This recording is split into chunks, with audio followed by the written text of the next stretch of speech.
Hi everyone! I'm here at the atrium or the activity center of Gateway Mall in Araneta City, Cubao, Quezon City. Today, I'm going to show you how to cross over to the new Frontier Theater from Gateway Mall using the footbridge or the sky bridge as some other people would call it. So from the upper ground floor of Gateway Mall, note that your landmarks are Lacoste on the left and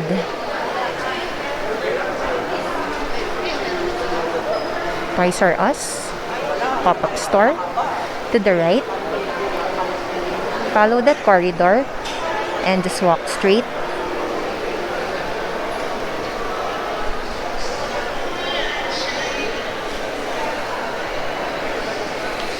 You will also see Kumori to the left.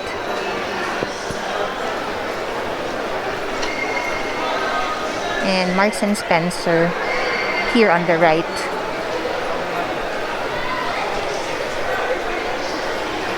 When we get to the corner of Marks and Spencer, turn right.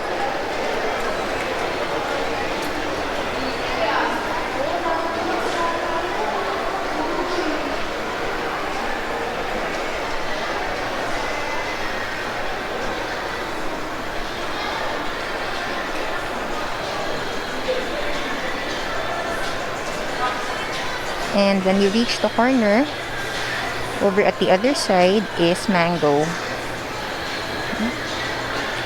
And then directly beside it is Miniso.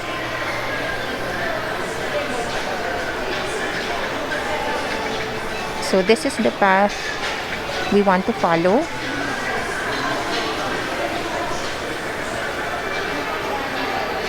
This is also where the Cocoa Milk Tea brand can be found. Let's turn left now.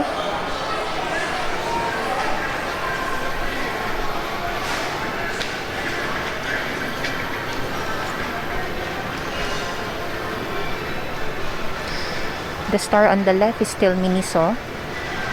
It's one of the big stores here on the upper ground floor.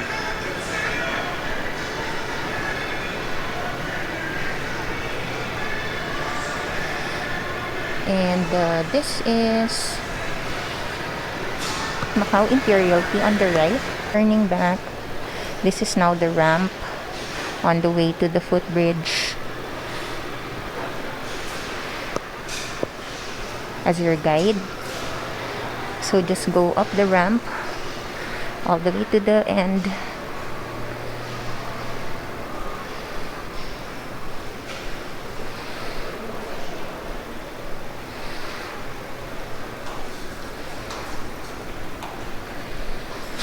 And now you see the sign New Frontier Theater. Let's exit.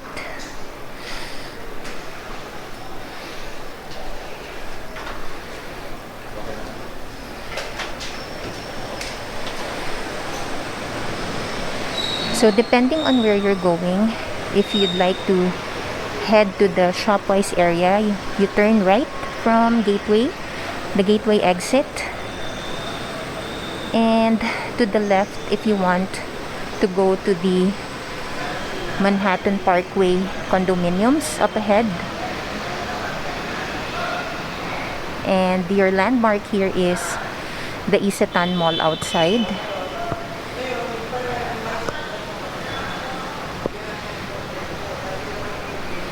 And you can re-enter Gateway Mall the same way.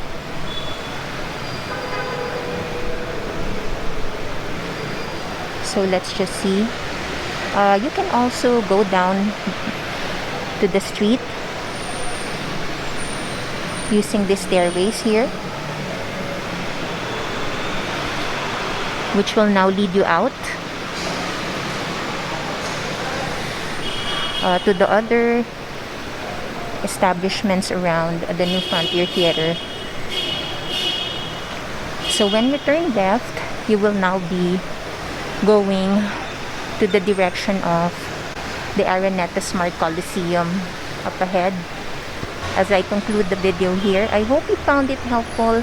If you did, Please hit the like button and subscribe to my channel for more videos like this. Until my next video, thanks for watching. Stay safe and have a rosy day ahead. Bye!